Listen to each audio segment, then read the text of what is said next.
اپنی 700 سالہ تاریخ میں ہندوستان کو دولت و ثروت سے مالا مال کر دیا تھا اور اس کو سونے کی چڑیا بنا دیا تھا۔ جن مسلمانوں نے ہندوستان میں ہندو مسلم ایکتا کا چراغ روشن کیا تھا، جن مسلمانوں نے اتحاد و اتفاق کا چمن لگایا تھا، آج انہیں کو غدار وطن کہا جاتا ہے اور ان کو فسادات کی آگ میں جھونک دیا جاتا ہے اور بے گناہ مسلمانوں کو سلاخوں کے پیچھے ڈال کر ان پر دہشت گردی کا الزام لگا دیا جاتا ہے۔ ارے میں کہتا ہوں کہ دہشت گرد اور آتنکواد وہ ہے جس نے مسلمانوں کا قتل عام کیا، دہشت گرد وہ ہے جو مسلمانوں کے حقوق کو پامال کرتا ہے، آتنکوادی اور دہشت گرد وہ ہے جس نے ملک کے نافذ کیے ہوئے آئین اور قانون کو توڑ کر طوفان کا فساد کا طوفان کھڑا کیا۔ کیا ملا ہمیں آزادی کے بعد؟ گجرات کے جلتے ہوئے مکانات، امرتسر کے جلتے دنوں رات اور جمشید پور کی جلتی و تڑپتی لاشیں، حیدرآباد کی خوریزی، مظفر نگر کا دل دہلانے والا حادثہ اور ستم بالائے ستم یہ ہوا کہ ہمیں غیر ملکی کہہ کر ملک بدل کرنے کی کوشش کی جاتی ہے۔ ارے یاد کرو اس وقت کو جب تم انگریز کی جوتیاں صاف کر رہے تھے اور غلامی کا توپ تمہاری گردن میں پڑا ہوا تھا اور یہ ملک ہندوستان آزادی کے لیے ترس رہا تھا، تو اس ملک کی گود میں پرورش پانے والا کوئی مائیکل آل اتنی جرأت نہیں کر سکتا تھا، کسی میں اتنی ہمت نہیں تھی کہ انگریزوں کے خلاف آواز اٹھا سکے یا انگریز کو للکار سکے۔ آؤ دیکھو ہمارے بے باکی کو سب سے پہلے جس نے آواز اٹھائی وہ شیر دل، انسان، انسانیت کا مسیحا، شاہ ولی اللہ کا فرزند شاہ عبدالعزیز تھا۔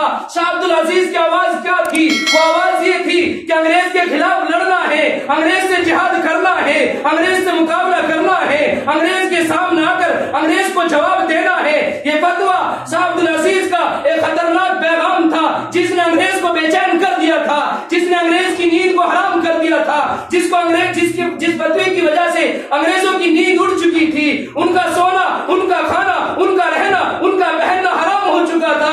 ارے دیکھو یہ ہماری بے باکی تھی، یہ شاہ عبدالعزیز تھا جس نے یہ فتویٰ دیا تھا۔ پھر علماء ہند اور سر پر علماء دیوبند اور علماء ہند خاص طور سے علماء دیوبند سر پر کفن باندھ کر میدان جہاد میں نکل پڑے۔ پھر تاریخ نے دیکھا کہ علماء کرام کو توپ کے منہ پر باندھ کر گولا داغ دیا گیا۔ رب کی قسم علماء کرام کے گوشت کے لوتھڑے اڑ گئے اور فضائے آسمانی خون سے رنگین ہو گئی۔ اللہ قبول فرمانے۔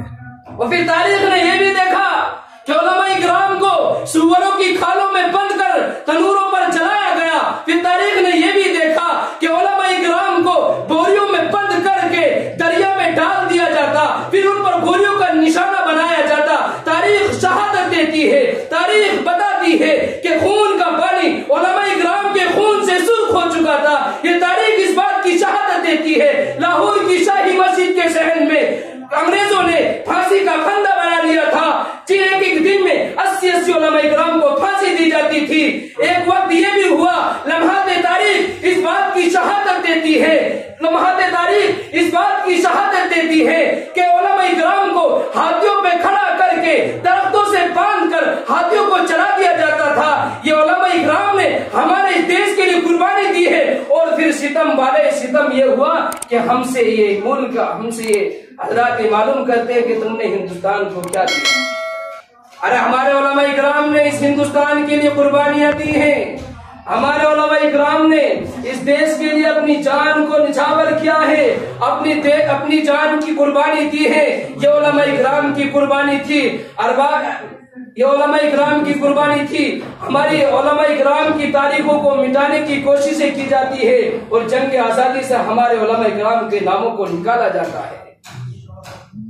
میں ارباب حکومت سے کہہ دینا چاہتا ہوں کہ مسلمانوں کا قتل عام نہ کرے، مسلمانوں کو نہ ستائے۔ اگر مسلمانوں نے اپنے صبر کا پیمانہ چھوڑ دیا اور صبر کا دامن چھوڑ دیا اور ان کے جانوں نے صبر کا دامن چھوڑ دیا تو یہ تمہارے لیے آتش فشاں بن اٹھیں گے اور قہر خداوندی بن کر تمہارے سامنے چھا جائیں گے۔ تجھے مبارک ہو حکمرانی، مخالفت ہم نہ کریں گے، تجھے مبارک ہو حکمرانی، مخالفت ہم نہ کریں گے۔ اگر شریعت پر ہاتھ ڈالا نہ تم رہو گے نہ ہم رہیں گے۔ وآخر دعوانا الحمدللہ۔